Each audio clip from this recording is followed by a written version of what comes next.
咱再来看台东的高中高工的学生哦，因利用一寡做家具剩的材料，做出真环保的尿瓦刷，嘛已经有底卖咯。收入嘛，真做是学校的仁爱基金哦，提供一寡较善者学生啊来做奖学金。广东高工木工科的学生伫课堂内面做各种家具，切了剩的废茶含茶油啊，过去拢是单调，真可惜。今日学校得到善心人士管的一套破碎机含造粒机，切甲这废材料去做茶粒啊，环保尿刷，效果袂歹。即卖会当对外来公益销售。学校要甲卖了的所得做仁爱基金，提供来做善者学生的奖助学金。我们创校以来到现在的要求都是要物尽其用啊，所以我们做完家居的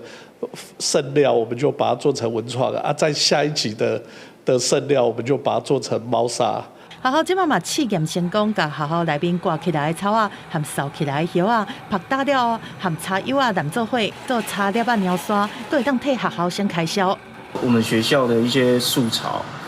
那个如果要清运啊，都要有一些费用，然后我们想说把这些费用可以省下来。